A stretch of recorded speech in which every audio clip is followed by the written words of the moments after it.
Good morning, brothers and sisters. Suki Hontu. My name is Chye and I'm your MC today. Thank you for joining us. The title of the Dharma talk would be Happiness is a Journey of Choice, specially brought to you by Shah Alam Buddhist Society. And for your information, this Dharma talk is also cross-posted on Putra Heights Buddhist Society's Facebook and Zhongshan Buddhist Society's Facebook.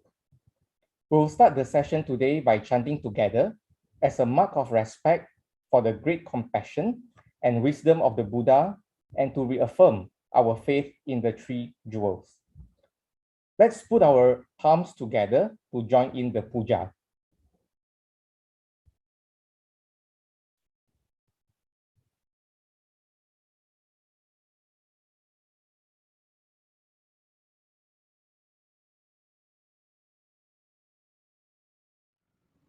Sadhu, sadhu, sadhu.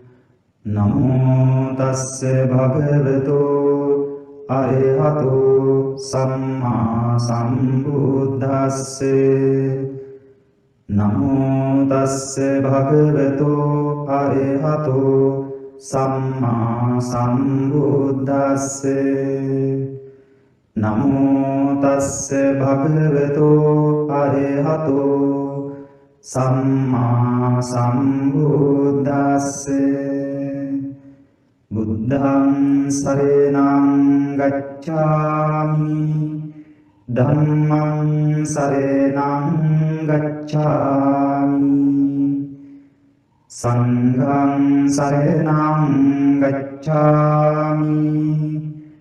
Dutiyampi buddhang saranang gacchami, dutiyampi dhammang saranang gacchami, dutiyampi sanghang saranang gacchami, tatiyampi buddhang saranang gacchami, tatiyampi dhammang saranang gacchami, tatiyampi sanghang saranang gacchami.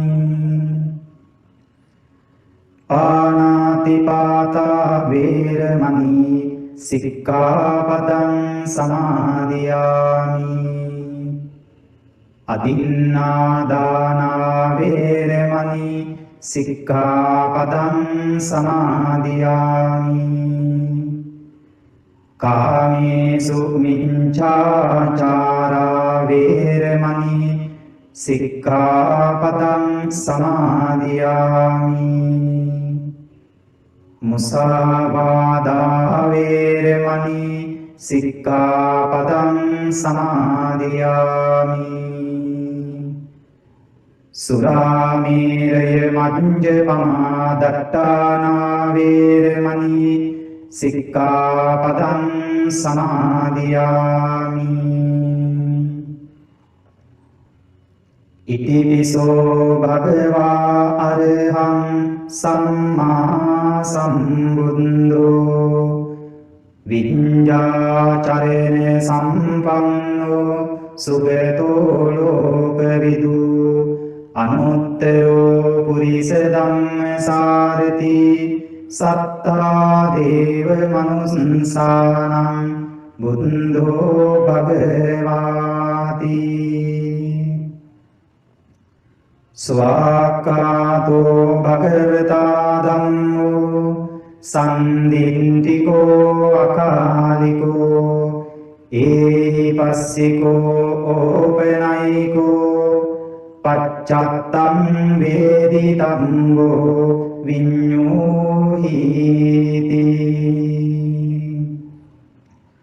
Supatipanno bhagavato sāvaka sangho Ujjopatipanno bhagavato sāvaka sangho Ñāyapatipanno bhagavato sāvaka sangho Sāmīcipatipanno bhagavato sāvaka sangho Yatidam Chandari Purisa Yugani Atte Purisa Pungala Esa Bhagavato Savaka Sangho Ahuneyo Pahuneyo Dangineyo Anjali Karaniyo Anuntaram Punyam Kintam Lokasansati Sadhu Sadhu Sadhu.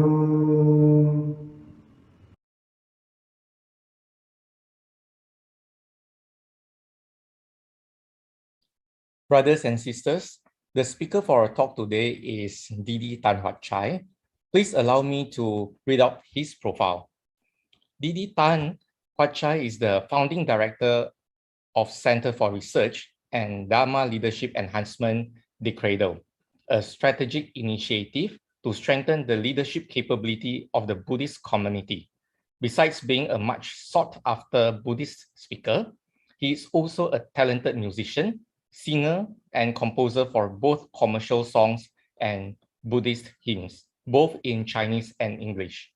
Currently, he is the partner and principal consultant of THC Consulting Sendirian Berhad, a Malaysian-based organizational development consulting outfit.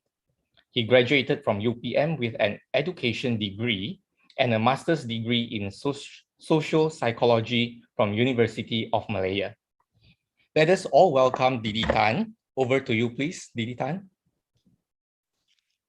Thank you, Brother Chai, for the introduction. Good morning, everybody. Suki Hontu. And first of all, I would like to thank Shah Buddhist Society for inviting me. It's been a long time. I have not spoken for Shah Buddhist Society, and I'm very touched by the invitation. Also for to Sister Eileen for inviting me. So today I'm going to share with you, I think, a simple topic, but then you see, simple topic is not so simple sometimes. That's what we are facing all the time in our life. So I've chosen the topic when I was invited. I say, I guess we go to the very basic in Buddhism. Buddhism can be a very complicated religion and can be a very simple religion. It depends how we look at it.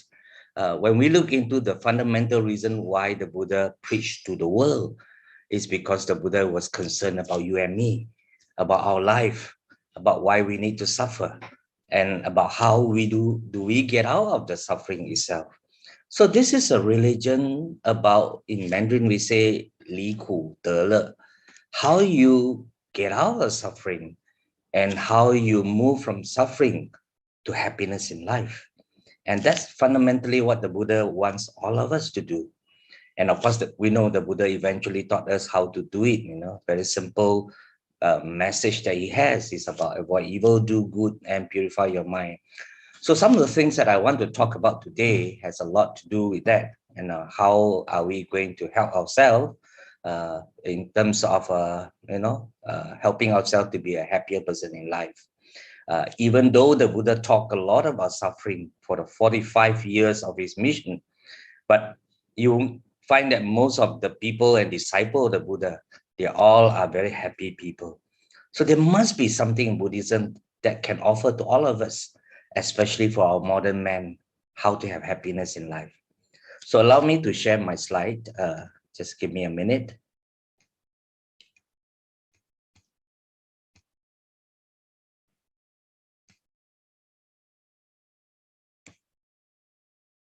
All right. So welcome to the talk. Happiness is a journey of choice.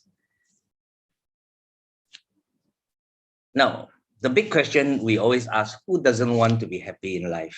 I think all of us want to be happy in life. That is why in every occasion, most of the time we will begin our greetings by saying happy. Happy New Year, happy birthday, happy anniversary, whatever the occasion is always about happy. And we all acknowledge the fact that, we want to be happy. But the reality is not everybody is going to be happy in life. That's a reality. while we want something, but we may not get what we want. And that's always a tricky situation that we are in, you know. So everyone wants to be happy. I guess you agree with me that we all want to be happy in life. And along the way, we work very hard because we hope by working hard, which most of us are, especially, of course, those who are retired is a different story altogether. But if you are not retired, right from the day when you study, you study very hard in school because you want to get a good result. And you want to get a very good result because you hope you can go to a good college or university eventually, if there is an opportunity. And when you go to the college and university, eventually you graduated, you hope you can get a good job. And you want to get a good job because you hope that, you know, you'll be happy. And who doesn't want to be happy? Everybody wants to be happy. You know, unfortunately, happiness is a very elusive thing. You know, we think, we even dream, we talk about happiness, but not necessarily all of us will eventually experience happiness in life. Happiness sometimes, you know, is known to be very elusive. It's like grasping a handful of sand in your hands, and as you try to grab it, it starts to slips away from, you know, the holes that, you know, in between your fingers. That's what happiness is all about, you know. So now, I think when we talk about happiness, when we start to compare individuals, it doesn't matter whether you are, you know, rich or poor. It doesn't matter whether you are male or female. It doesn't matter you're highly educated or not so educated. It doesn't matter whether you were in a very high position or you're just an ordinary man trying to make ends meet. I think everyone, you know, you ask any man on the street, people from any industry, anyone in the business world, and when we take two personality and compare, for example, a senior vice president of a company, a CEO of the company, or a COO of a company, and we compare against the char kway teow man, you know, who's trying to earn a living by being a hawker, by any profession for that matter. When you take these two and put together, and you ask a very honest question, why do you work hard? You find that they all share one common belief, that they believe by working hard, they'll be happy in life. That's what they believe. And I guess you and I believe. When you get married, you believe that you'll be happy with a marriage. When you get a new job, you believe that you'll be happy with a new job, apart from the pay, but, you know, the kind of job that you wanted. You know, we all have this belief that we will be happy.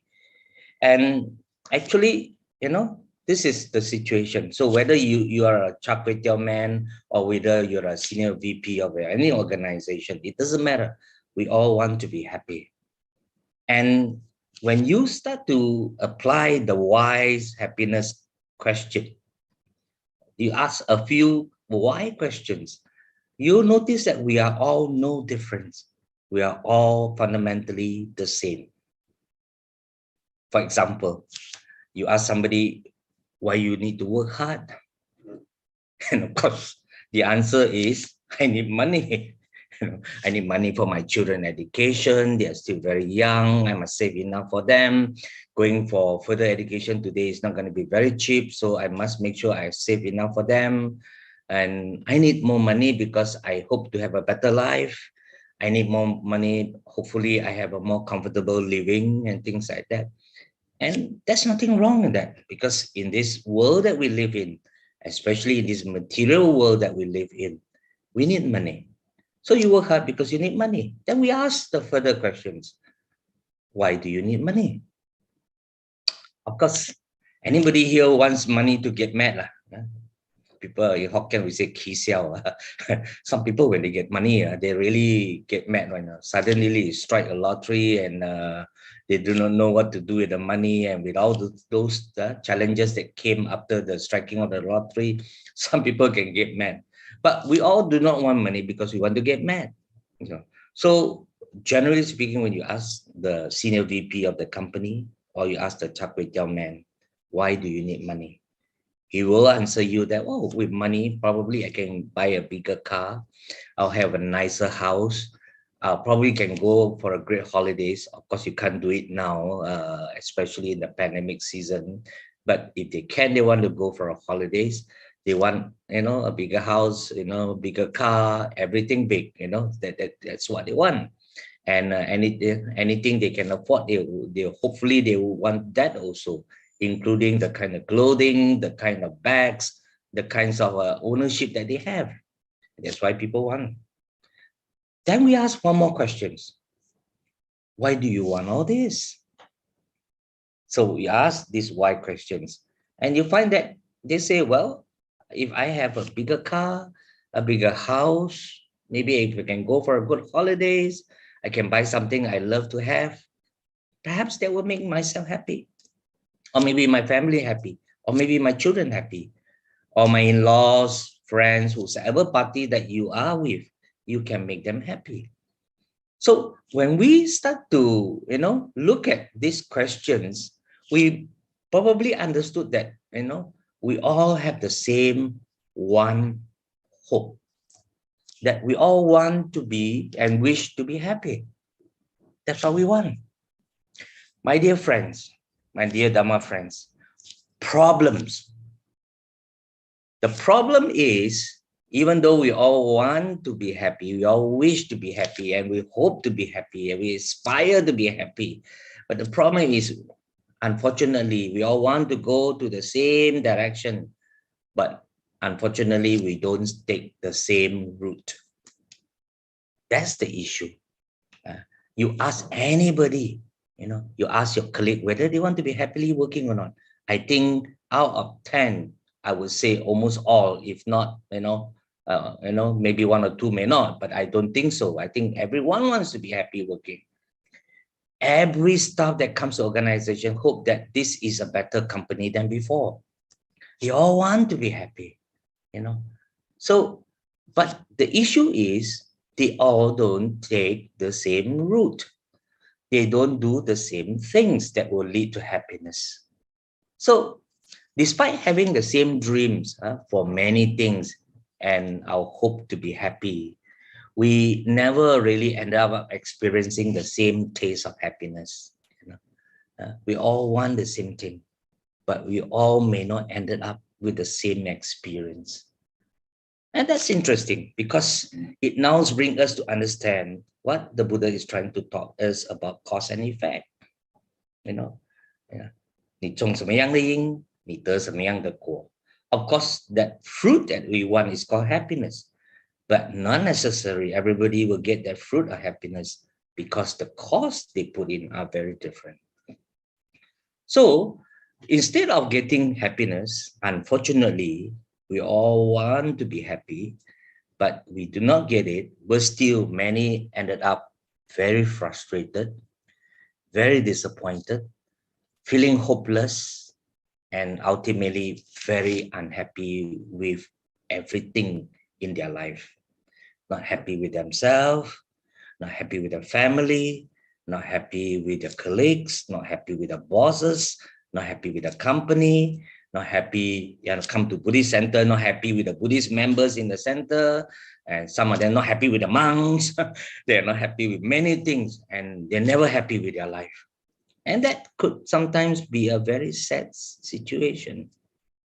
I've seen people come, over the years, myself being involved in Buddhist activity for the last 40 over years, I've seen many people come to Buddhist centers, day in, day out, they are in Buddhist centers. But the same person I saw 30 years ago and the same person I saw yesterday, there wasn't much different. It was the same unhappy person. So somewhere along the line, people aspire to be, but somehow they never ended up like that. It can be quite sad, but that's the reality. So maybe on this note, I hope after today's session, with a little bit of understanding of certain aspects of the Dhamma can provide us a better perspective on how we all can be happy in life. There's no point, to study a lot especially sometimes I see some people study a lot of Dhamma, the Sutta, but you need to practice it. You need to put it into practice. You need to reflect on it. You need to apply it and how the Dhamma can make you happy. So Dhamma is meant for us. It's a tool meant for us to go from darkness to light and from light to greater light, from suffering to no suffering and from no suffering to greater happiness. That's what Dhamma is all for. So maybe after today's talk, with a little bit of sharing and also reflection about life, we can have a better perspective on how to be happy. And that's very crucial for all of us. And I guess the reason why you learn the Dhamma, you get yourself involved in Buddhist activity apart from the busy work schedule and family, is because you hope by being involved, by contributing, to society, to people, there is this part of you that will be happier person in life. Now, we all know that happiness and things doesn't really, work in tandem that way. In other words, people who have a lot of things doesn't mean that they're gonna be happy. I guess this is just common sense. You and I know that, as Buddhists, having more things doesn't necessarily lead to happiness. In fact, sometimes having more things will give you more problems.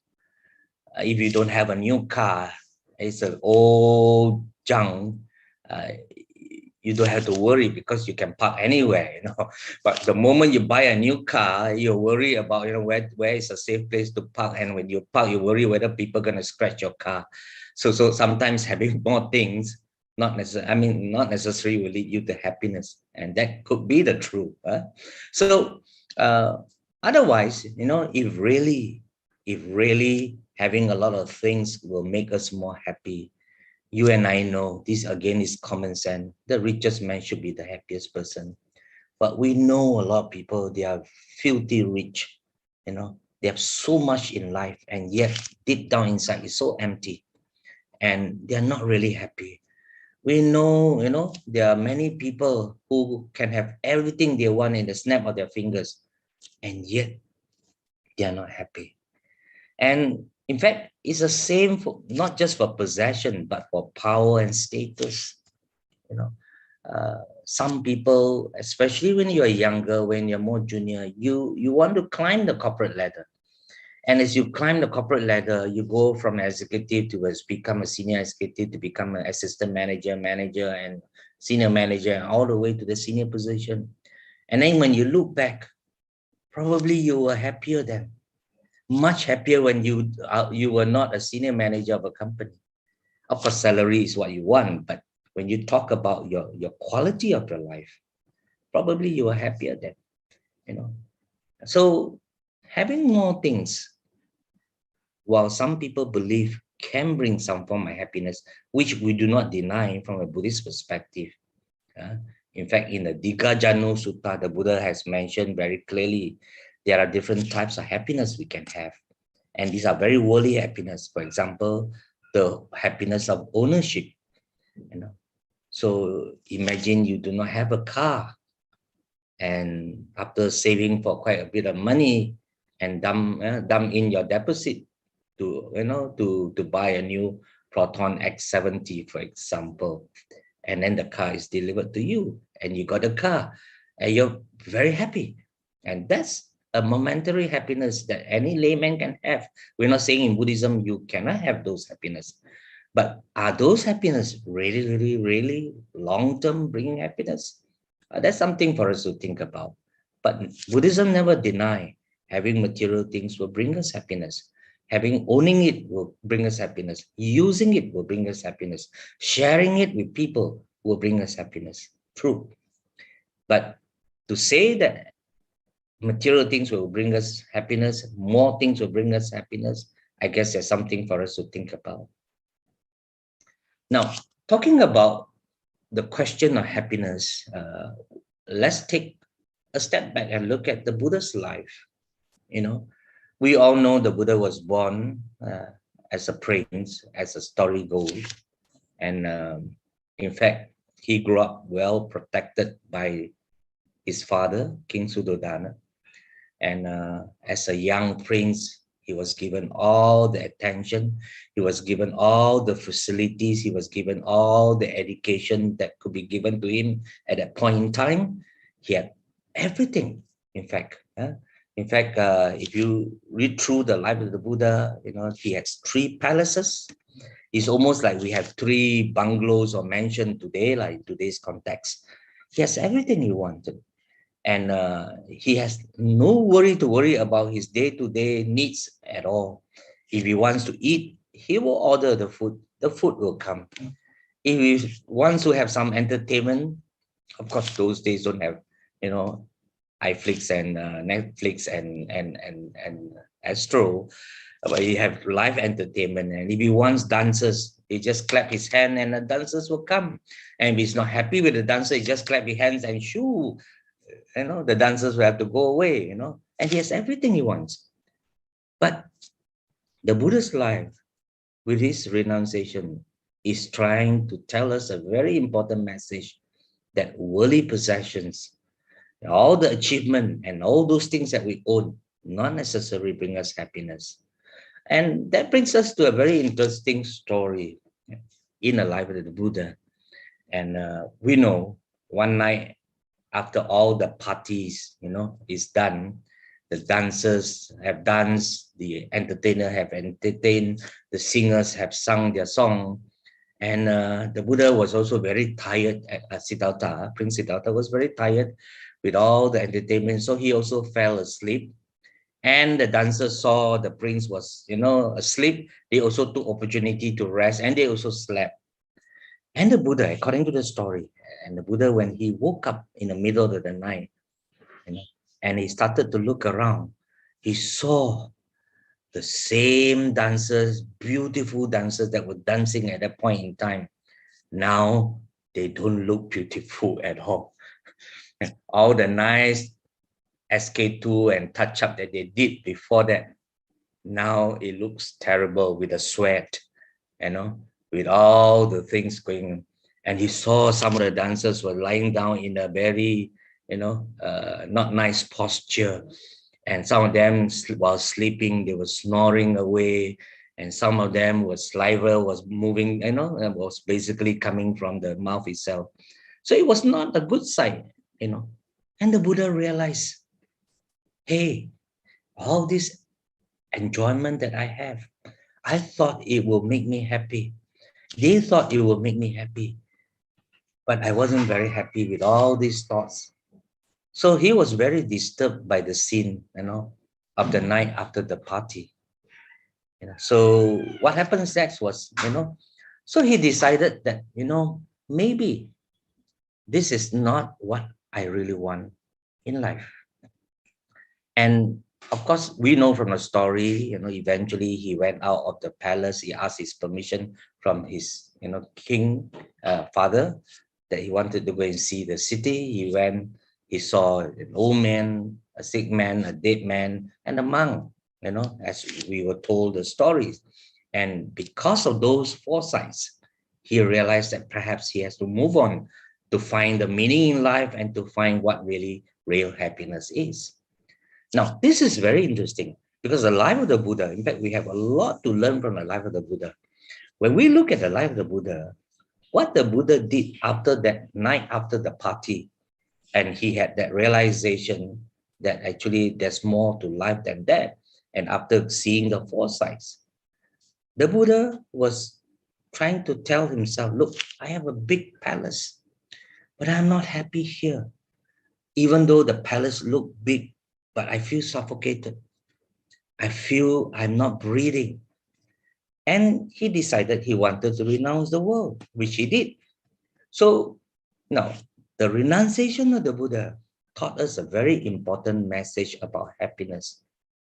By doing the same routine, do not expect a different result. If he's trapped in that palace, he will never find the truth. He has to get out of that palace so that he will find the truth.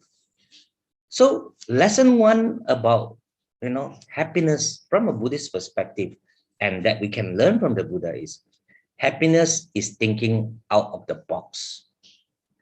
Had the Buddha got himself trapped in the palace and be happy as a prince, eventually became a king, I guess he would not found the answer to life, to all the questions that he was asking for. He would not be a happy person. In fact, he was very unhappy, even though he was showered with all the luxury in life. So, my dear friends, lesson 1 in happiness, if we can take the example from the Buddha, going through the same motion, going through the same routine is not going to give you a different result.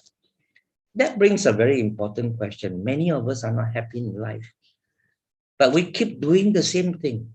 We keep repeating the same thing and then expect tomorrow we'll be a happier person. It doesn't work. We can sing the same old song, and those of you Chinese, there's this song, 明天会更好. You can sing the song 10,000 times. It's not gonna make tomorrow a better day for you, because by doing the same thing and expecting a different result, it's not gonna lead you to happiness. And that's what Albert Einstein said: to repeat the same thing, doing the same thing, and expect a different outcome is insanity. Roughly, that's what Einstein had to say about, that we need to look at things differently. And the Buddha taught us, rule number 1 to happiness: do not go back to the routine. If the routine doesn't give you the happiness, you have to try something else, which he did with his renunciation. Now let's move on this topic. So Buddha's lesson on happiness is very important for all of us, I think. So in order to be happy, and if you are not now, we need to do things differently. We need to, if we are not happy and yet continue to live the life that we live. No feng shui master, no Mahaguru, no Rinpoche, no good luck charm can make us happy. I think being a Buddhist, this is something that we have to tell ourselves. If you are not happy with whatever you are going through in life, whether work, personal life, marriage, or whatever relationship with people, I guess we have to take a good look at ourselves and what we do, because doing the same thing is not going to make us happy. Now, I have chosen this topic, happiness is a journey of choice, and I thought it's a simple, down-to-earth topic. But being a Buddhist doesn't mean you must be very complicated, reading very complicated suttas, and you need to learn how to live a good life. And what it means here is, now, for us to understand this topic, I think there are few words that we need to explore a little bit more, and I will explore with you. The first word is called happiness. What do you mean by happiness from a Buddhist perspective?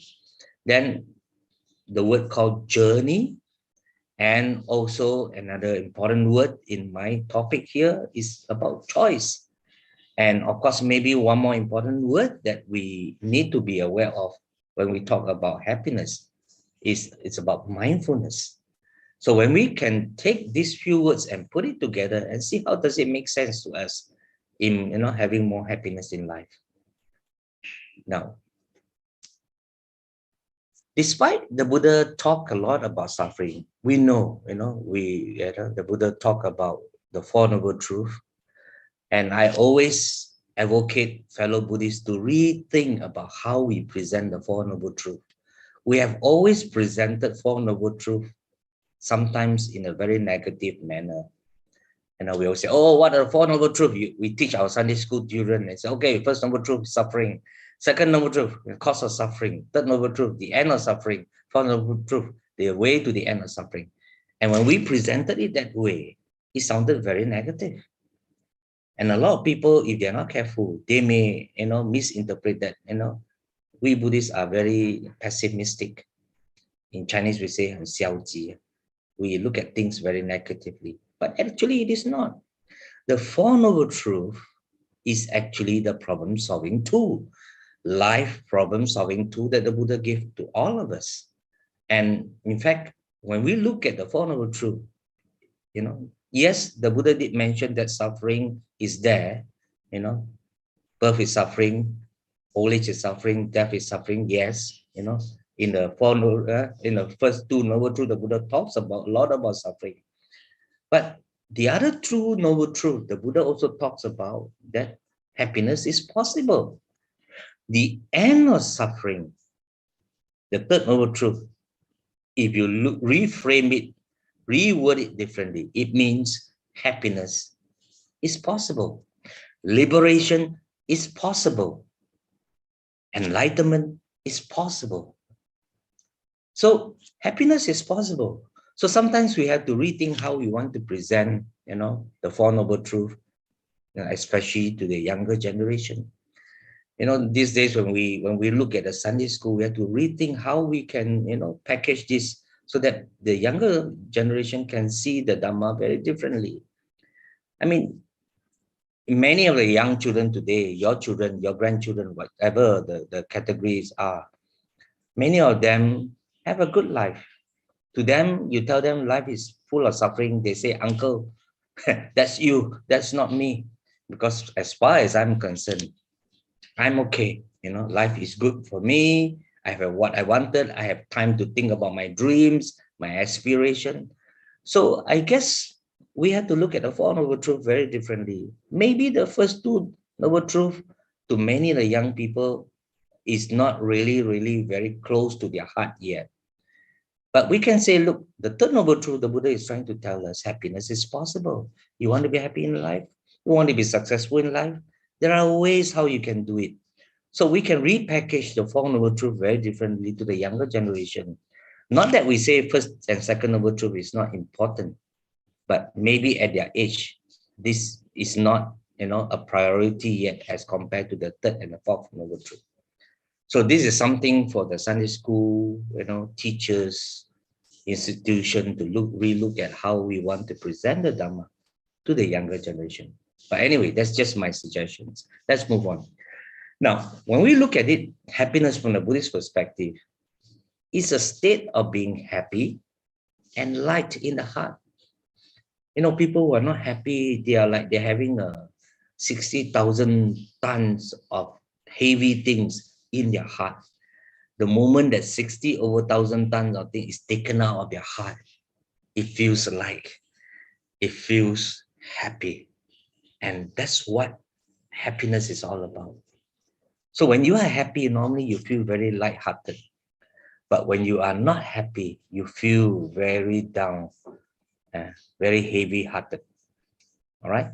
So happiness is freedom from problems, from worries, from sadness, anxiety, unsatisfactoriness, pain, and stress. All the negative emotions, all the negative feeling and experience you're going through, these are the one that is causing you not to be happy. So a happy person have taken 60,000 tons of all these problems, worry, sadness, pain and stress out of their heart. That's what happiness is all about.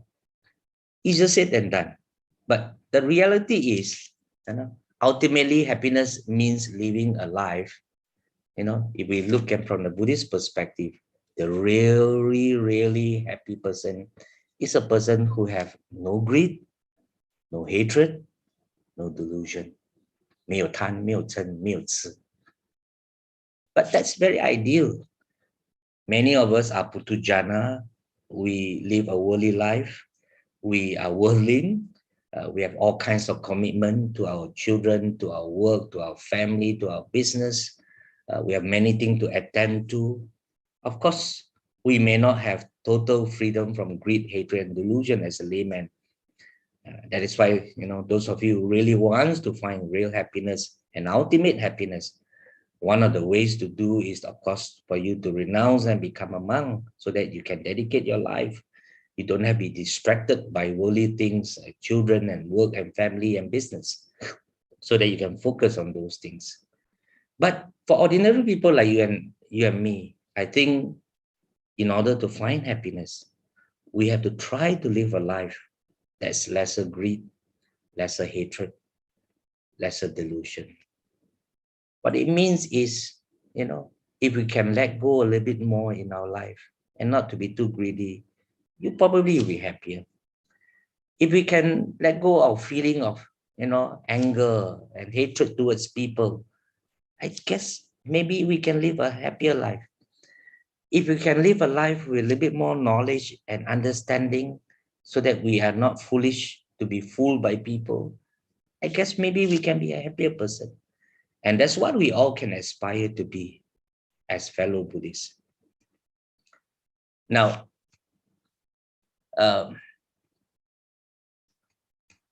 so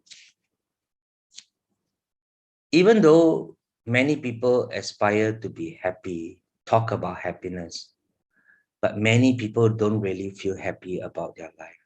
And I can testify that. I mean, being a corporate coach, I coach quite a bit of senior people in an organization, the C-level leaders, the CFO, the COOs, the CEOs. And I know a lot of these corporate people, even though they sit in a very high position, and many of them, they're quite lonely up there. Lonely in the sense that there are sometimes certain things they cannot share with the people below them. There are many problems that they only at that level, they will know they have to solve themselves. And because of that, they find that at times they are quite helpless. And even though they are actually at a very top level, many of them actually don't really feel, they're happy. They got good salary, they've got big positions, they are very influential and powerful, but that not necessarily they are very happy. And in my experience coaching some of them, and there are even occasions where some of them really, you can see from their face, you can see from their expression, they really feel very helpless in their life, despite the fact that they're very senior in the organization. And that's the same with family. I mean, we've seen many people getting married, having family, getting children, and despite the fact that they are all, well, from the outside looks good, but there are many people that I managed to talk to, and that we know, and I'm sure all of you know, you have friends, some of them struggle in their relationship. In fact, many of them struggle in a relationship. And that's kind of sad, because nobody wants to be in that situation. But somehow you find that, the husband basically, betrayed the wife betrayed the husband, the children basically go against the parents, basically have a dispute with the children. And we have all this kind of situation going on. And I'm sure you can, it sounds familiar to many of you. And I'm sure you have friends who are like that.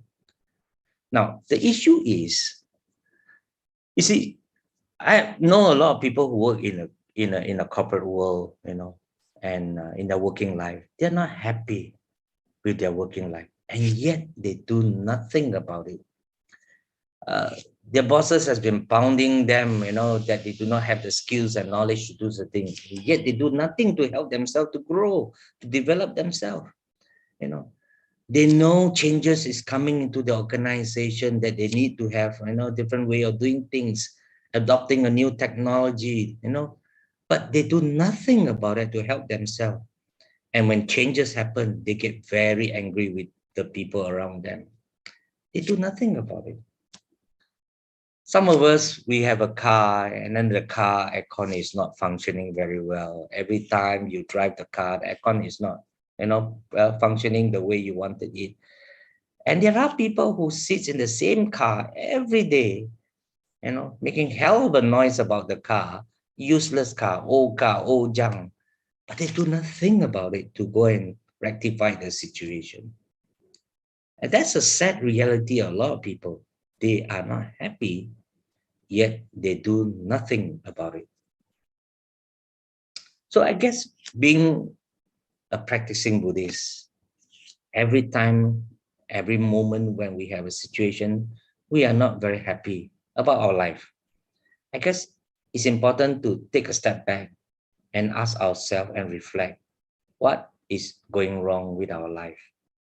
Is there something I can do about it? Is there a different cost that I can put in so that I have a different result at the end of the day? Of course, all these take effort.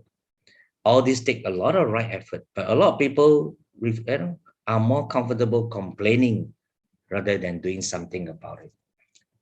And that's the reality in life in many people. That's why many people are not happy, because they're not doing anything about it.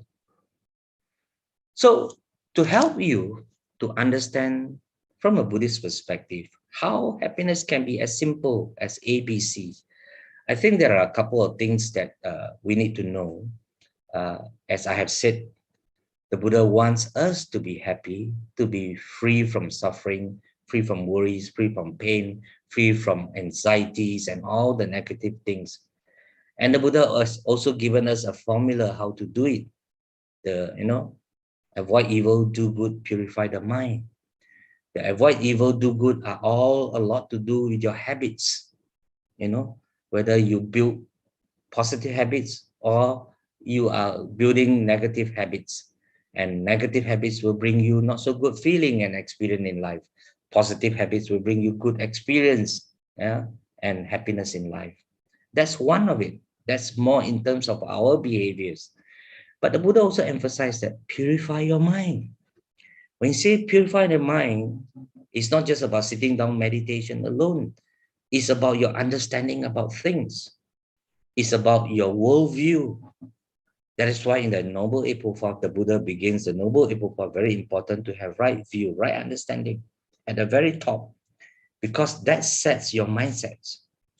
If your mindsets are correct, you find that many a time, even it is problem, it's not a problem.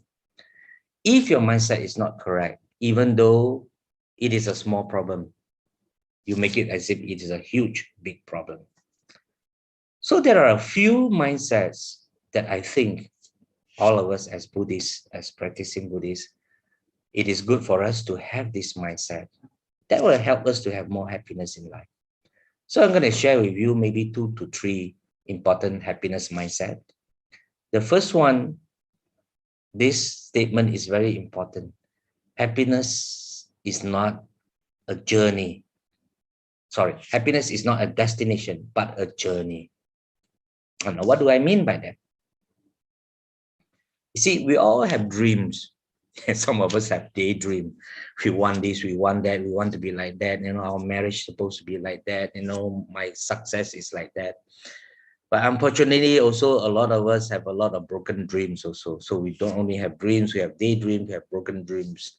But when we look about happiness, the problem with a lot of people, when they look at this issue called happiness, they always look at happiness as a destination, as the end result itself. So when we look at this topic itself, happiness is not about getting somewhere.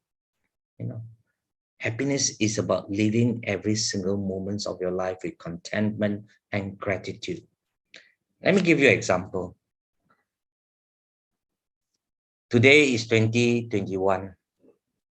You are driving a smaller car. I put here in my slide Vios. It could be a Myvi, it could be a Proton Saga, it could be any car. A smaller car.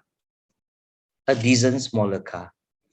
And maybe your car is an old car, maybe 5 years old already or more than that. And to you, you say, wow, if tomorrow I can drive a BMW, I think I should be very happy. So you look at happiness as having a BMW, and when you ask him when, maybe in 4 years' time. So by 2025, I should have a BMW. And I think when I have one in 2025, I should be very happy. So what a lot of people did was, they have a dream and aspiration to have a BMW because they think having that car means, wow, they have arrived, they have achieved things in life, they'll be very happy. So when they live their life in 2021, driving the old Vios or Myvi or any car, every day they'll be thinking about 2025, I want to have that BMW. But they're not happy with their car. And some days they curse the car, stupid old car. The aircon is not working, the tire gave me problems again. And 2021, they're not happy because they haven't got their car. 2022, they also haven't got their car, they're not happy. 2023, they're not happy. 2024, they're not happy. By the time they reach 2025, if ever they get the car, they may or may not be happy also. So this is a problem with a lot of people. They look at happiness as a destination and not a journey. That's the same with a lot of people. They may be staying in a small house, a small apartment, 2 rooms, 3 rooms perhaps. And to them, their dream is, how nice it can have my landed property, maybe a semi-D or maybe a bungalow, whatever it is. And they work hard for it. But until they get those buildings while they're staying in the small house, in the small apartment, there are many people who are not happy about it.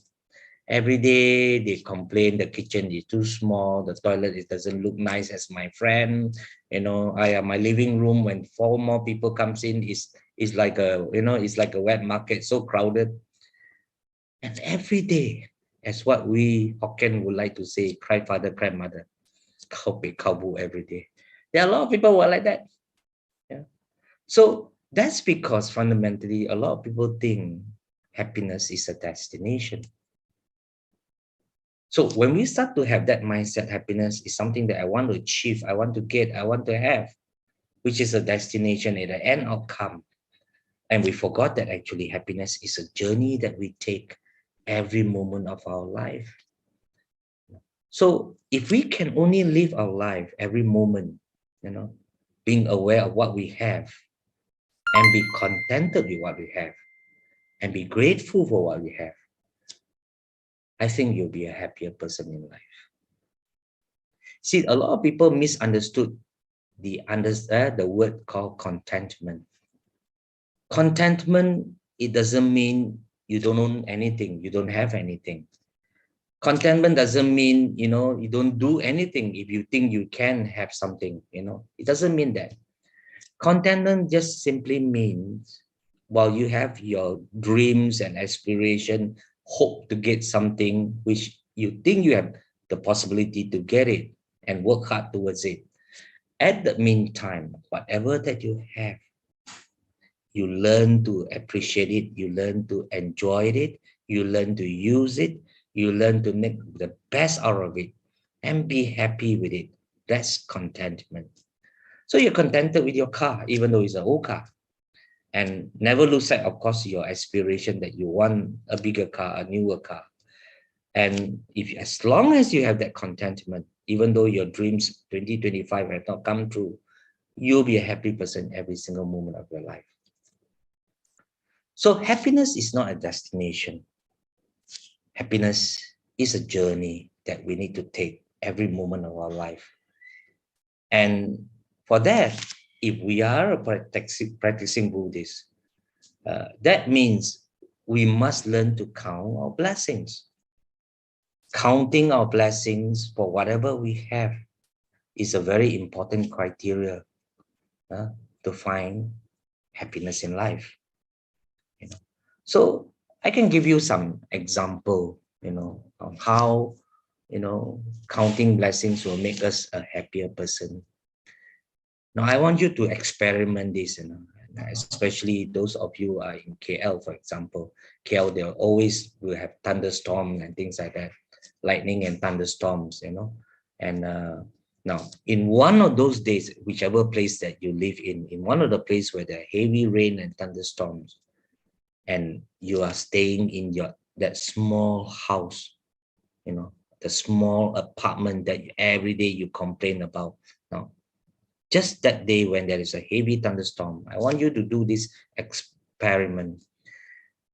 As you sit in your room, as you sit in the house where the lightning is striking everywhere, where the wind was blowing heavily outside, where the rain basically hit in every corner of your house.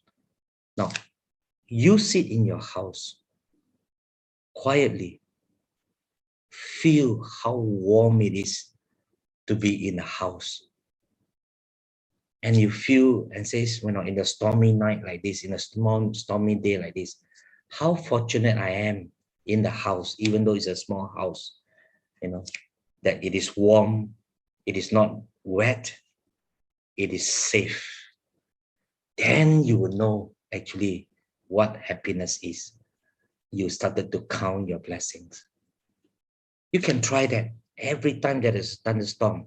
Don't do anything. Just sit down quietly and experience that calmness, that safety in your own house.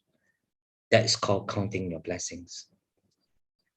Another experiment you can do is, sometimes you go out driving, right? And then it's again, is a very heavy rain outside, and you're sitting in a car, trapped in a traffic jam, maybe in a traffic light. Your car can't move much. There's nothing much you can do. And as you were stopping in the traffic light, rain is still very heavy outside. Then suddenly you find that in the red light that you stop, there's a motorcyclist carrying maybe their children, in the motorcycle and stopping right beside you.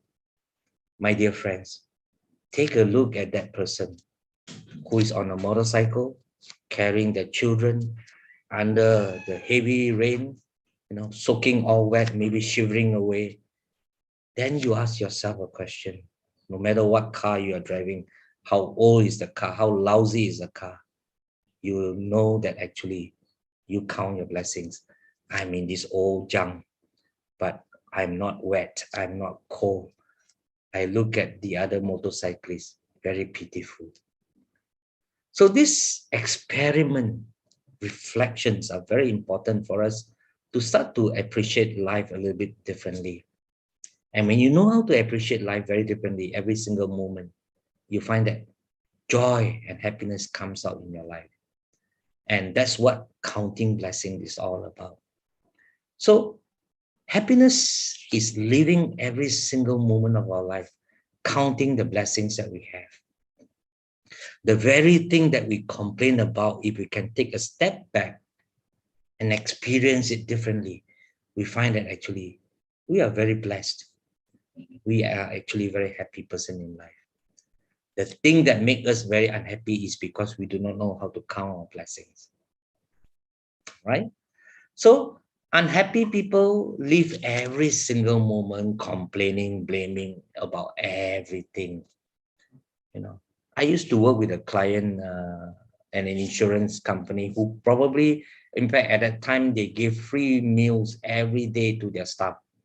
The company pay, in fact, the company spend about $1 million plus every month for the food to be given to the staff for lunch.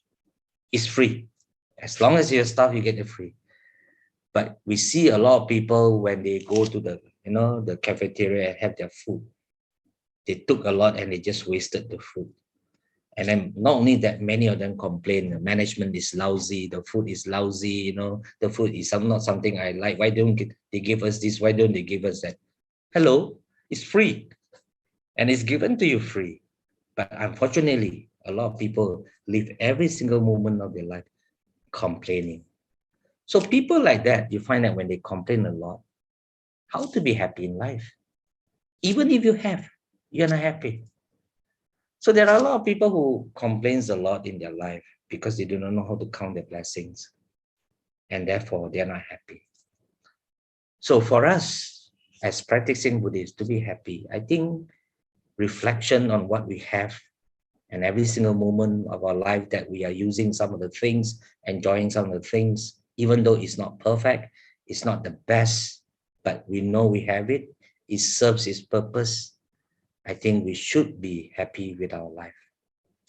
So, my dear friends, happiness is not a destination. It's a journey where we have to take every single moment to make sure that, we are happy with, whatever thing that comes along. Now, second important mindset about happiness is, the first one is happiness is not a destination, but a journey. Second important point, mindset that we must have is happiness is not wanting things to remain the same, but to be able to move along with the change. And this is also very interesting because in today's world, things changes very fast. Those of you who work in a corporate life, things change very fast. Your HOD, that that came in last year, today already gone. You got a new HOD.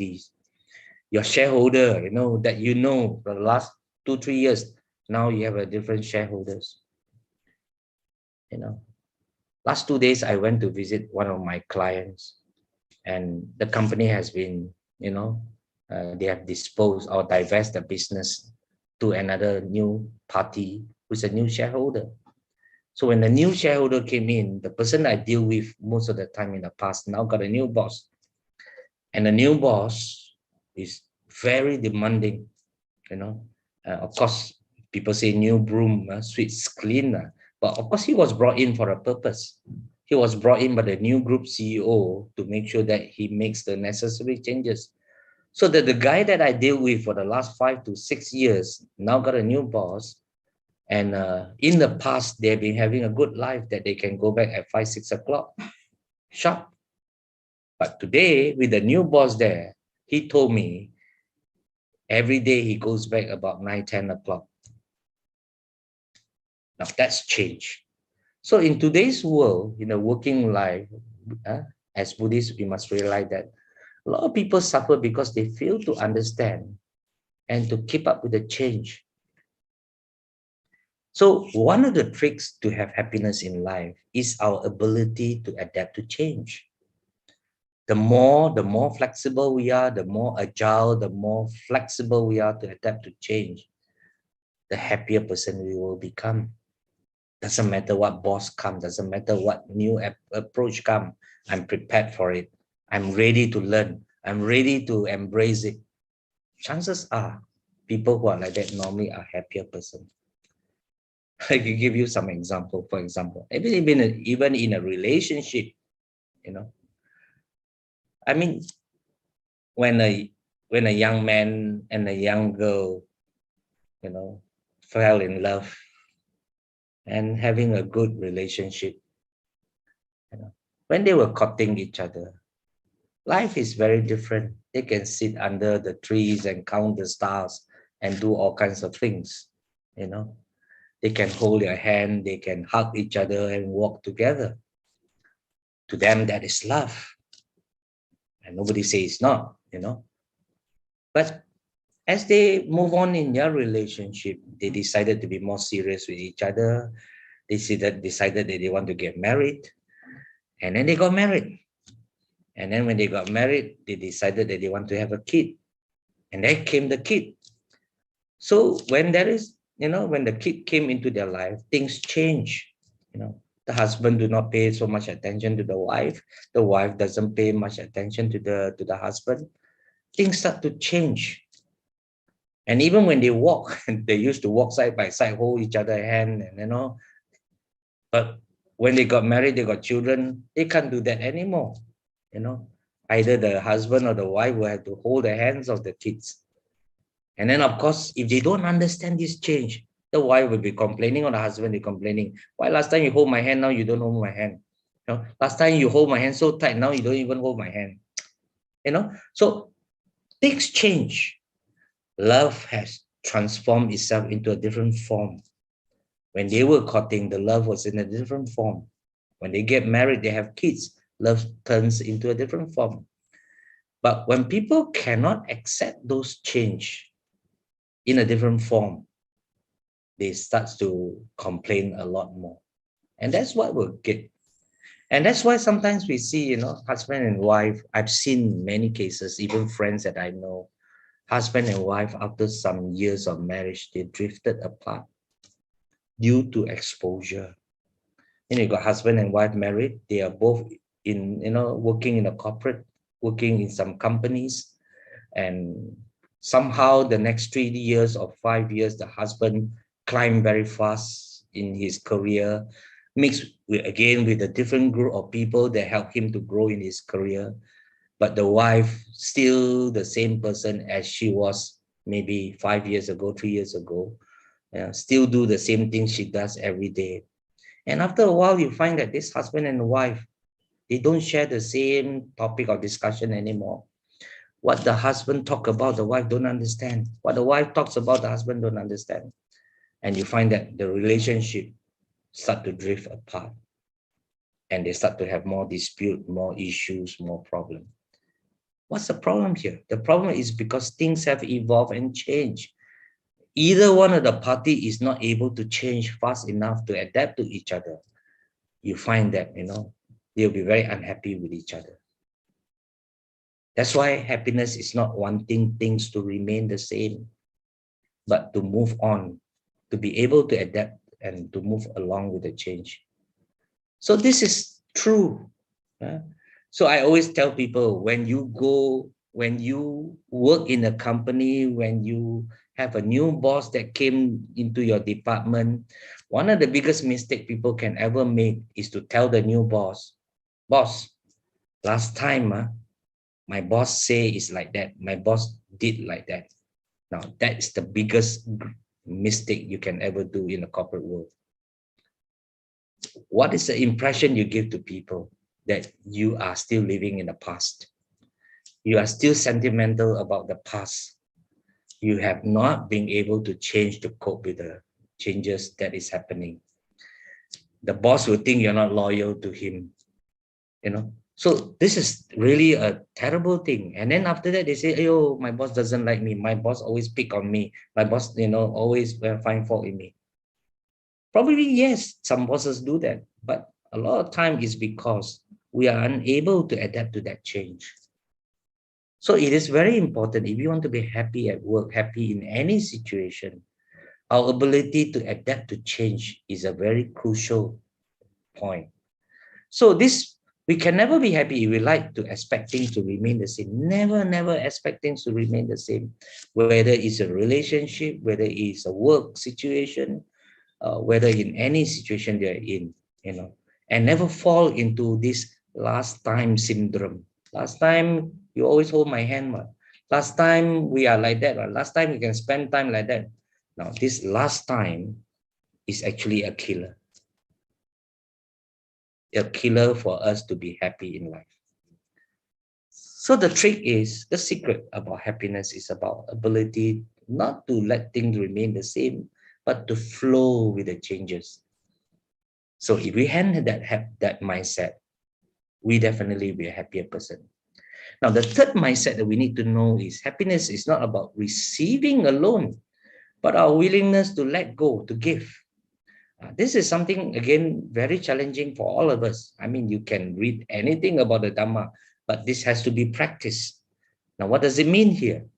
We spend the first 20, 30 years receiving a lot of things, collecting a lot of things, and maybe the next 30 years holding on to the things and ideas. Correct, no? When we were young, we were receiving all the time. We received from our parents, we receive from our teachers. When we first started work, we are junior, we are new, we don't know much. We receive from our senior and our bosses, experiences and knowledge. And the unfortunate thing, a lot of people, once they receive those things, they hold on to it and they do not know how to let go. So there are people who work who started work, for example, they learn a lot of things and they are able to use those things to make their work, a smooth working life. But 30 years later, they're still using the same old thing. They have not learned new things. And they have not let go of the old things so that they can learn new things. And that's terrible.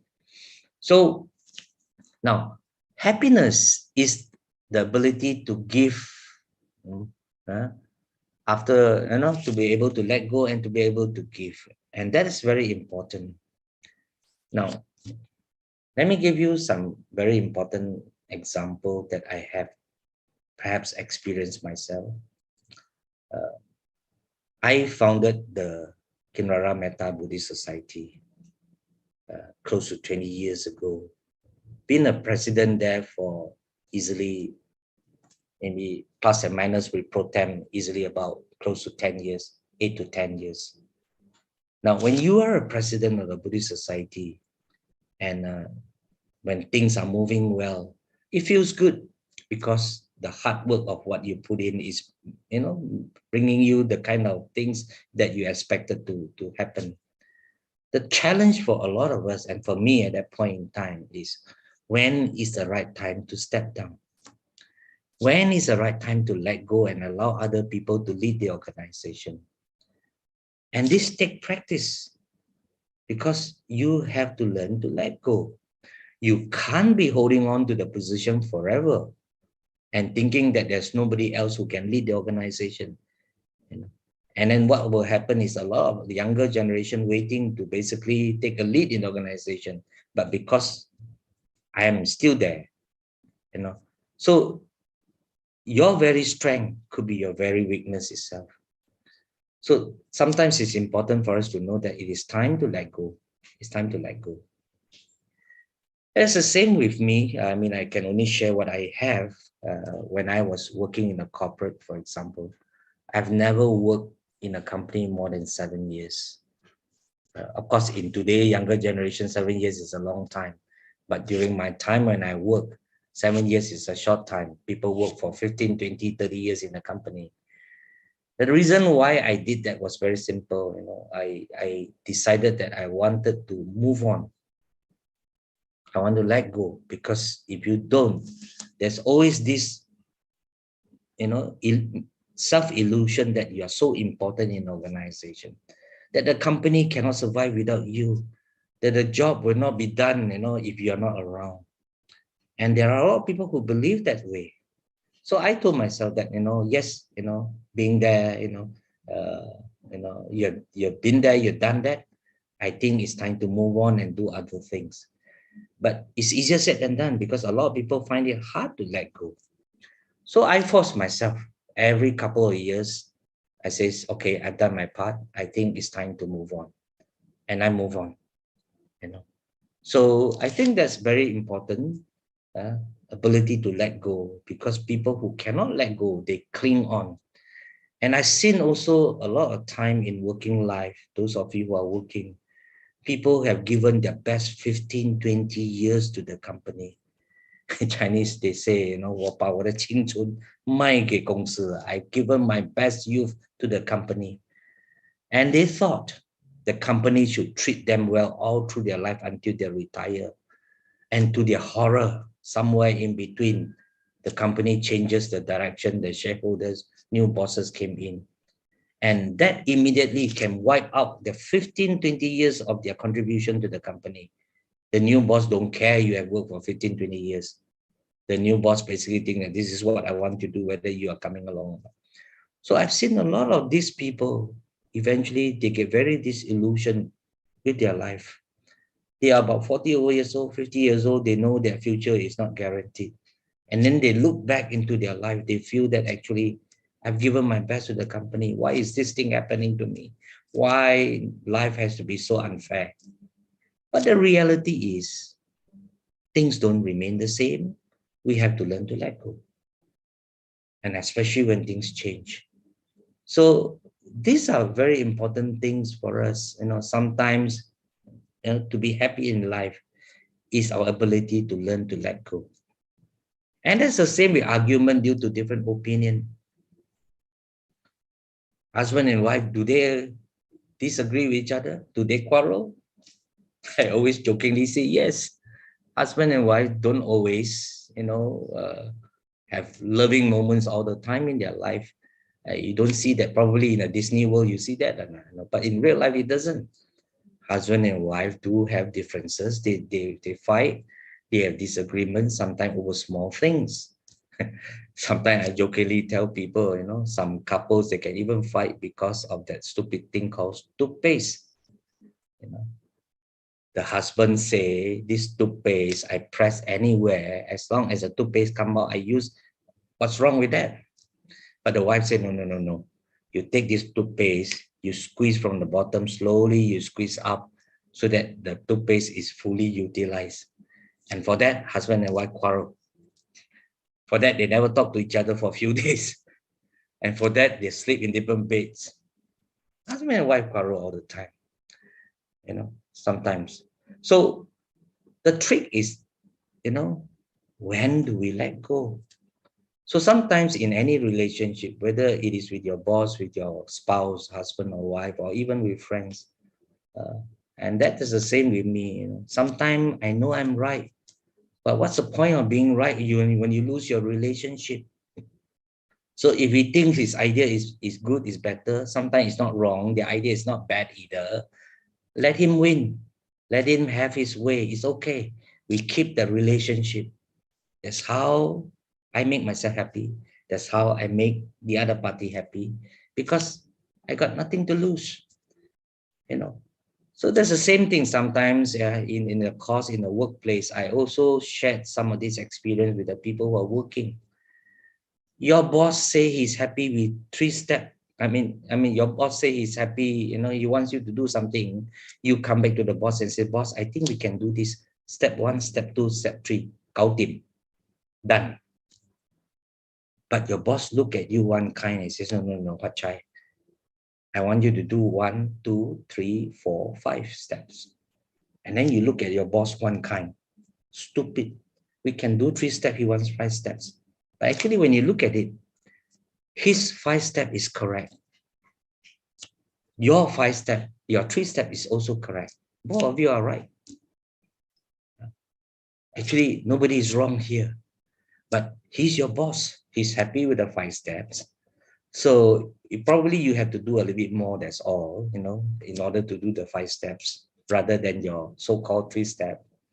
But if you are able to see the big picture, it's not about who is right. It's about the relationship. You probably will let go. Okay, boss, it's okay. I'll do your 5 steps. And that saves your relationship. That makes you happier to work with each other. So sometimes in life, it's about that. It's about the ability to let go ideas and differences so that we are able to work with each other a lot more better. So, and all this requires us to understand about the Tilakkhana, Anicca, Dukkha, Anatta. I think those of you who have learned the Dhamma, these are all theory and doctrine, but the reality is, how do we take this and put into practice in our day-to-day dealing with people so that we are a happier person? All right, so then I've talked about happiness, it's a journey. I want to talk about the next important word called choice. Now, do we have a choice to be happy? Of course, from a Buddhist perspective, yes, we always have the choice. We can always make choice in life, even though sometimes the choices may not be the best, but it's still a choice. And from a Buddhist perspective, happiness is a journey, not just a journey, but a journey of choice. We have to make choices, even though the choice may not be the best, but we have to make choices. We don't believe as Buddhists that, everything is fated, no choice lah, what to do today. You've been told to come and log in to listen to, Brother Tan Huat Chye's talk. So what to do? I have to log in for 1 hour to listen to his talk. Nobody is forcing anybody. You have a choice to come or not to come, to listen or not to listen. And we always believe that, as far as our Buddhist perspective about life is concerned, you're not fated. It's not written somewhere that today, on the 21st, you have to spend 2 hours listening to a talk. You're not written that way. In Malay, we say, tidak suratan. So to be happy or not to be happy from a Buddhist perspective is a choice. At the end of the day, you have to ask yourself, what choice or what choices you want. And the good news is, being a Buddhist, having learned the Dhamma, the Buddha Dhamma taught us to make good choices in life. That's the beauty about learning the Dhamma. Coming to Shah Alam Buddhist Society, coming to any temple, coming to any Buddhist organization, learn the Dhamma from any of the Dhamma teachers is not to make us more religious. It's to make us to be wiser, to make choices in life. Why is that important? Because make good choices will either decide our life to be happy or not happy. That's what matters most in learning the Dhamma. So when we look at the Four Noble Truths, as I mentioned, in fact, earlier, actually it's very interesting to look at the Four Noble Truths and break it into half. The first 2 Noble Truths and the next 2 Noble Truths. And that reminds us of very important lesson, right, that Stephen Covey have taught us in 7 Habits. Some of you know him, right? He's one of the management guru. Stephen Covey, in one of his principles, says that begin with the end in mind. whatever that you do in life, whatever you decide to do, always have the end in mind. So when we look at the Four Noble Truths, the first Noble Truth, suffering and the cause of suffering, is one category. The other two Noble Truths, the end of suffering and the way to the end, is another category. Now, how does it differentiate? First Noble Truth is talking about a negative outcome, the effect. The third Noble Truth, the end of suffering, is talking about the positive effect. So we have to ask ourselves, what kind of life do you want? You want a happy life or you want a miserable life? It's a choice you have to make. And if you say, okay, I don't want to have a negative life, an unhappy life, then the Buddha says, then you must put in the right causes.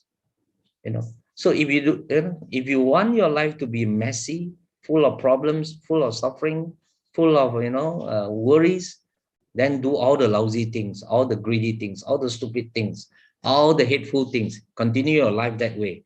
Guarantee you'll be an unhappy person in life. Guarantee suffering is always with you.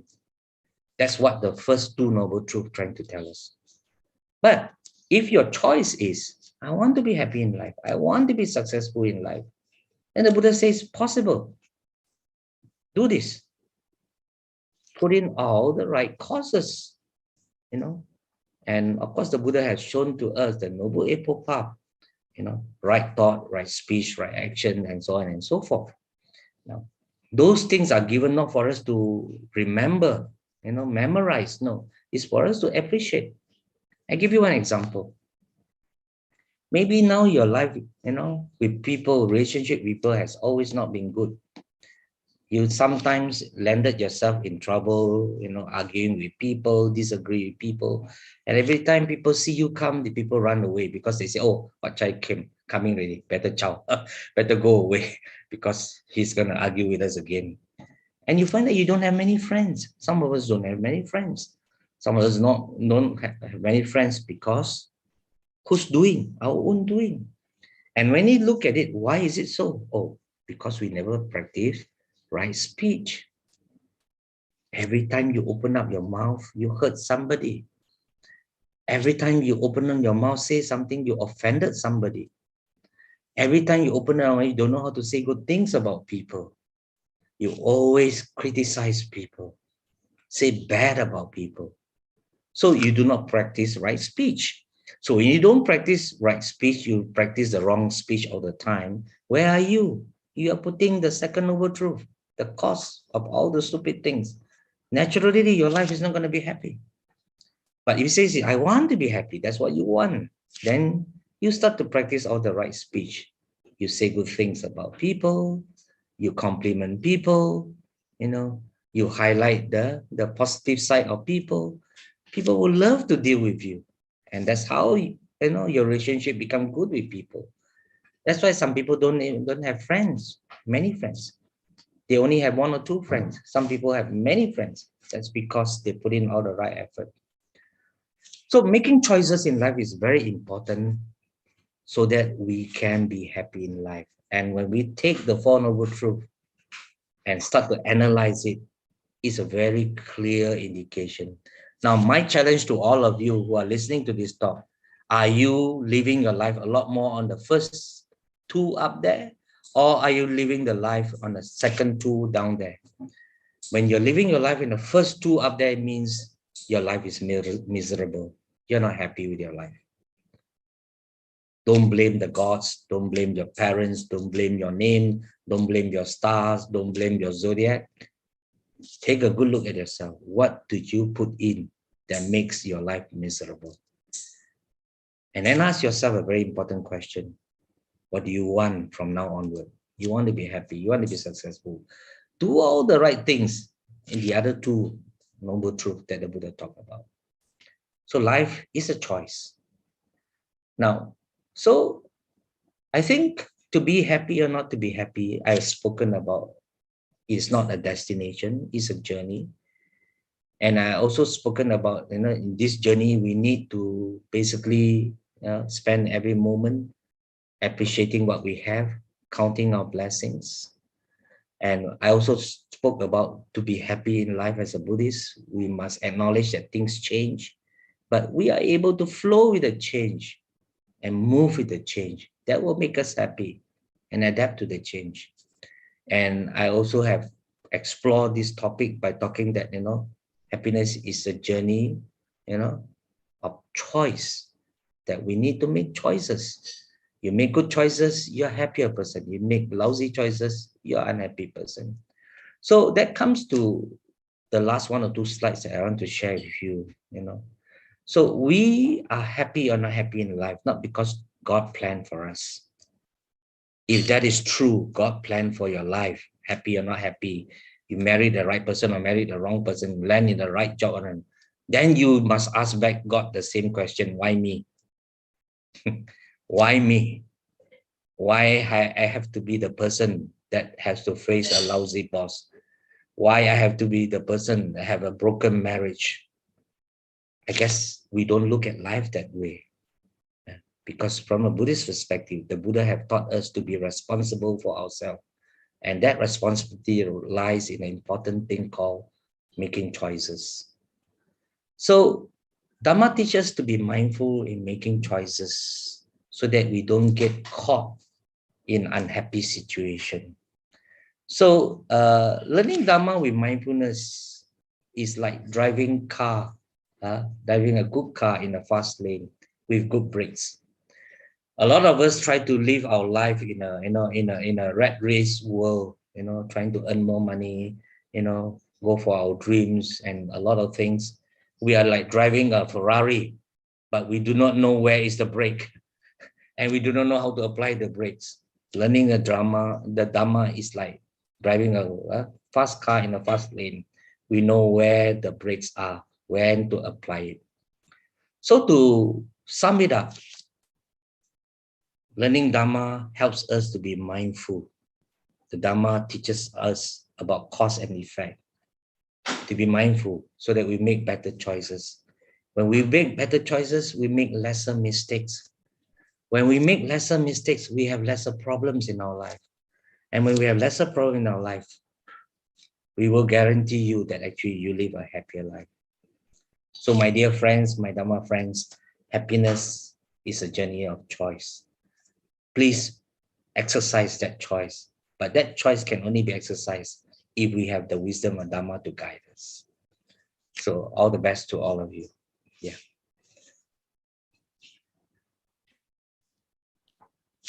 Thank you, Dd Tan, for the insightful sharings. I've also put down some notes. Yes, it's very, very insightful and it's very helpful, especially you have included so many real life examples in the corporate world.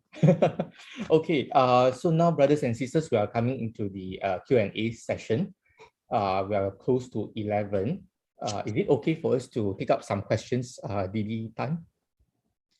Yes, we can take a few if you allow. I don't know, if you allow, we can take 5 minutes or so. If there's a 1 or 2 or even few questions, good one. Yes. All right, that's great. Currently, we have about 7 questions, so we try Okay. to finish the Try whole. to make it crisp and sweet and short. Yeah. Okay, right. So the first questions comes from Brother Leong. Can one practice the 4 steps of Dd Pada to succeed in achieving happiness in one's daily life? Sorry, what are the 4 steps again? 4 steps of Dd Pada. Yeah. Did he explain what it means and what is the challenge here? He didn't really say. He just put that question as such. So I have Googled Dd Pada. Dd Pada is a compound term composed of power or potency and basis or constituent. I think it's perhaps if he can give me a context that he is struggling with, then I can give a better answer to that. Okay. Yeah. So I'm not too sure whether this question number 2 also from him, whether it relates to question number 1. Yeah. Can one be drowned in too much happiness as mundane happiness is impermanent? Well, if mundane happiness has a lot to do with sensual desire, of course, one can be drowned in those so-called momentary happiness. These are very mundane happiness. The as we enjoy our mundane momentary happiness, let's be reminded of the truth of anicca, dukkha, and anatta. So if we can have that in mind, for example, I have a new car, and maybe after 3 weeks of driving the car, I park somewhere, somebody scratched my car, and of course I will feel the pain. Of course, I was enjoying for the last 3 weeks having the new car, but today somebody scratched my car. How do I feel? I feel terrible. So, but if we can apply, the tilakkhana, for example, anicca, things don't last, and somehow somebody scratched my car and I feel the pain, but I can get over that, and I think it's still all right to enjoy worldly, but with a reminder of those teachings, so that we don't fall into a deep end of sorrow when things don't work the way we wanted it. Yeah. Okay, right. Okay, the next question by Tan Shin. How could a person experience happiness if the person feels that he is always in the lack, bracket, not enough, even though he has everything? I think people who always feel they are in the lack or not enough is because they do not know how to count their blessings. So one of the important practice for people like that is every morning as you wake up, do count your blessings. Number one blessing is I'm still alive, I'm breathing. Today I'm healthy. I have energy and I have a strength. I count my blessings. I count my blessing. I still have my job, for example, even though things are not moving so smoothly at work, but I count my blessings. I still have job. So when people who can learn how to count more blessings every day, I think that feeling over a period of time that you're lacking will slowly go away. Yeah. And the other thing to do is try not to compare with people. Live your own life. Do not live the life of others and compare. And that will make you feel always you're not enough. You are not good enough. You don't have enough. Yeah. What's the next question? Okay, the next question. How should one strike a right balance in achieving happiness, mindfulness, and other virtuous karma? Well, it's a $1 million question that needs 3 hours to explore that question. But I think for us to, I think mindfulness play a very important role, because mindfulness will help us to acknowledge moments of our day-to-day activities. Mindfulness will also help us to be more aware about cause and effect of things. So when we can do that, we are more reflective. When we're more reflective, I guess you will not make a lot of mistakes that will lead you to a lot more happiness in life, in general. Yeah. Okay, right. What's the next question? The next question. What do you think about toxic positivity? Is it overkilling happiness? Again, I trying to understand what the person meant by toxic positivity. So unless there is an explanation here, anything toxic is always toxic. So unless he has a reason to say why this toxic become something very positive.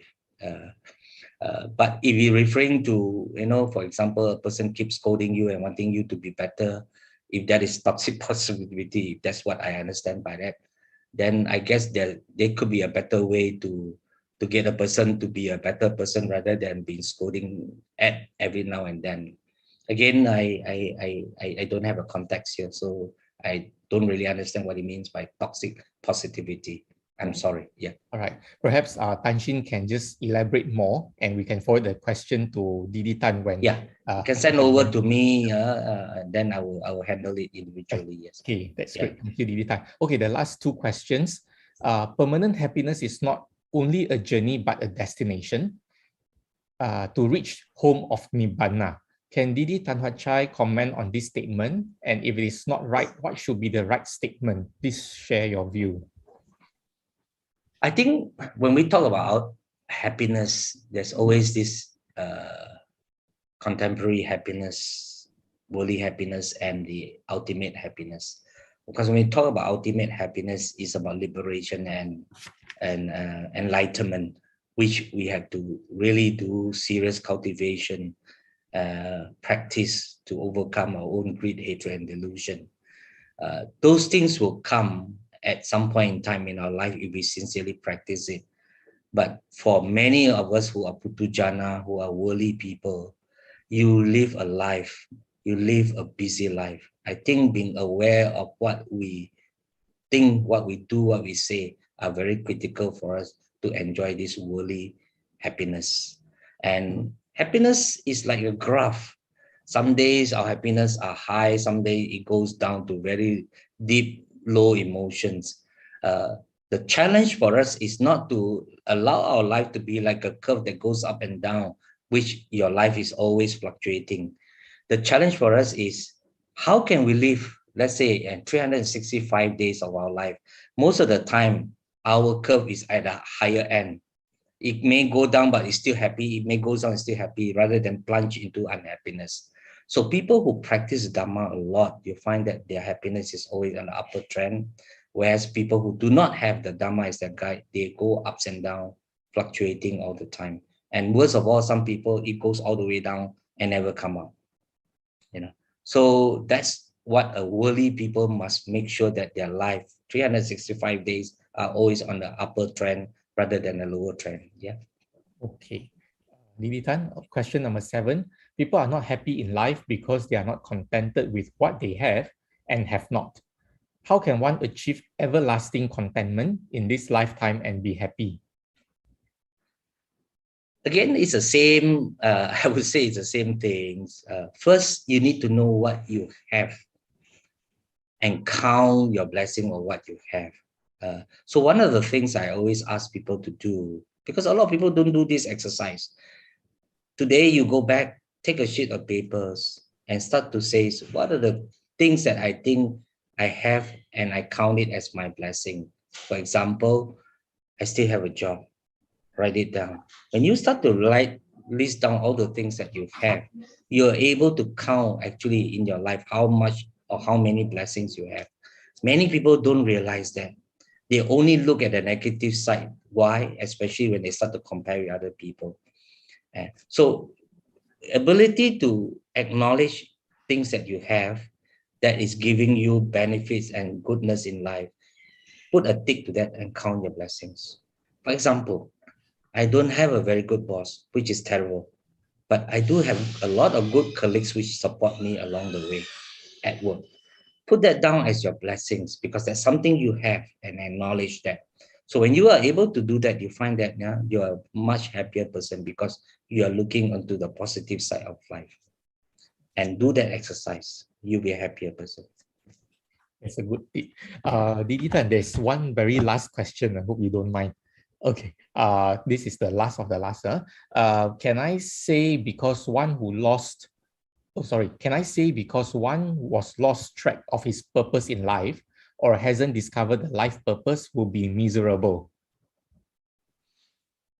I guess, okay, again, it takes some time to explain this, but I always say life can be purposeless or purposeful. I always like to bring this example, like, allow me a bit of time just to give an analogy.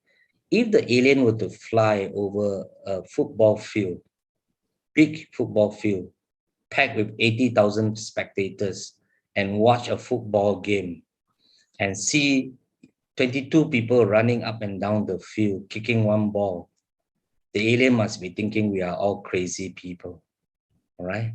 Because what's the purpose of kicking one ball with 22 people running up and down for 90 minutes in the field with 80,000 spectators? It must be crazy. There's no purpose at all. But football is a game that to many people is so meaningful and so useful. Why? Because there are people who give meaning to that game itself. The players who played well, who have the skill, who have the strategy, and even though it is one ball kicked by 22 people, people enjoy that entire 90 minutes because somebody in the game has given a good reasons and purpose why the game had to be played in a meaningful way. Otherwise, football is a stupid game with 22 people running up and down 90 minutes in a field for nothing. And if the alien were to comment, they say, this whirling are very stupid. So I guess life is like that. Life is for you to fill up that with the meaning. And there are many people whose life is a lot more meaningful today and happy because they have given meaning to life. They just don't do a job, but they have a purpose why they go to work every day. So I think give a purpose to your life, find a meaning to your life, be significant to others. It's not about yourself. Then you find that life and work and anything for that matter will be a happy journey for you. Okay, thank you, Dd Tan. Before we wrap up the talk today, appreciate if you could lead us in sharing the merits. Okay, I'll be happy to. Brothers and sisters in the Dhamma, for the last 1 hour plus, we have been focusing our mind positively to hear something that perhaps not just challenge our paradigm, but at the same time, make us more positive to look at life positively and how to find happiness, in the midst of uncertainties, in the midst of changes, in the midst of all the problems that we have. And we know the Dhamma has given us a lot of tools, a lot of wisdom that we can utilize to make good decisions and choices so that the outcome of whatever we do will be positive, will be good for our own life as well as the life of many others.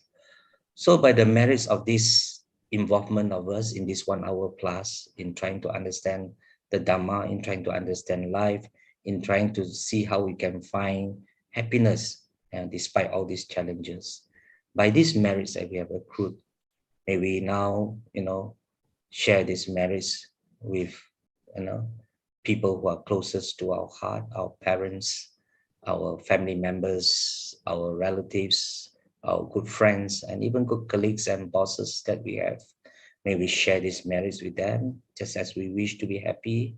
May we also wish that they'll be happy in their life, in achieving what they have, and also in appreciating what they have in life and count their blessings.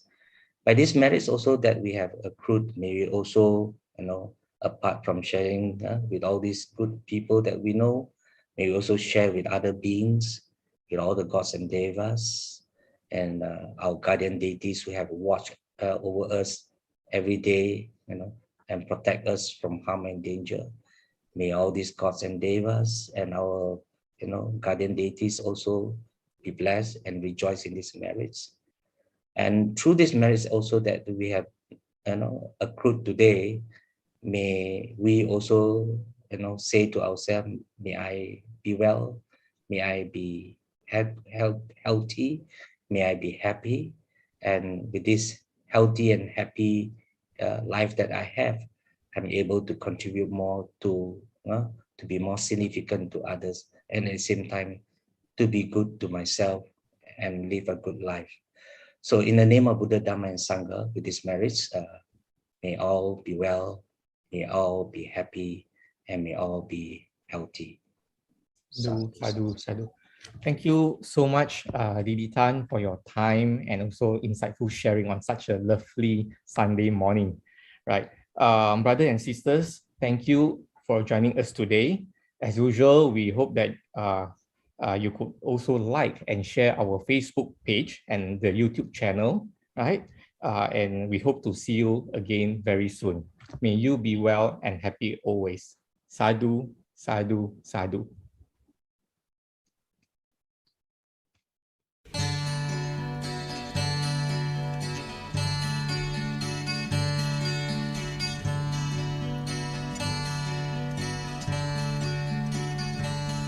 Right thought will lead beyond to wisdom's holy height, and show to me the surest way to pass through sorrow's night. Right thought will light me through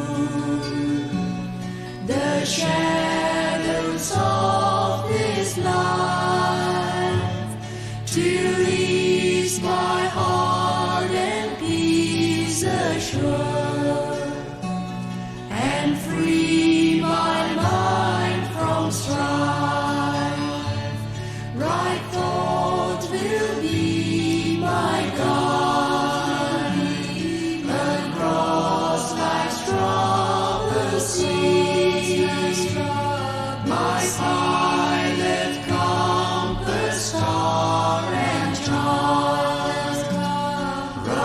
thought shall ever lead.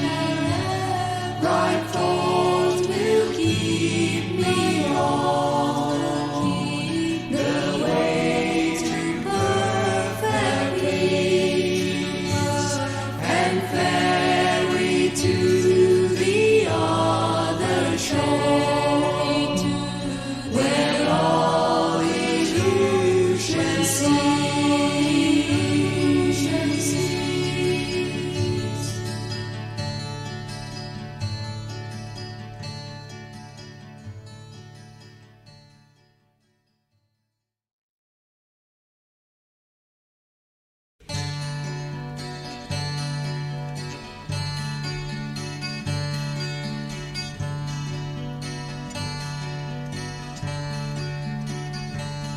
Right thought will lead me on to wisdom's holy height, and show to me the surest way to pass through sorrow's night. Right thought will light me through the shadows of this life, to ease my heart and peace assure, and free my mind from strife. Right thought will be my guide across life's troubled sea, my pilot, compass, star and child. Right thought shall ever lead.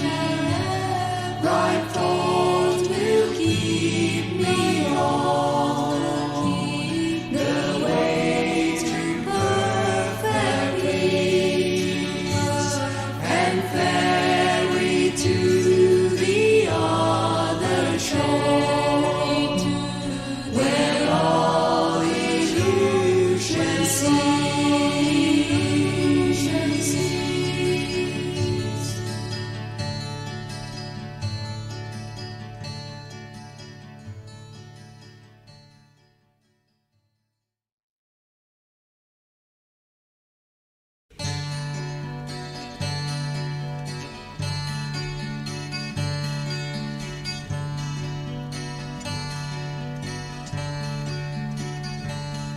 Right thought will lead me on to wisdom's holy height, and show to me the surest way to pass through sorrow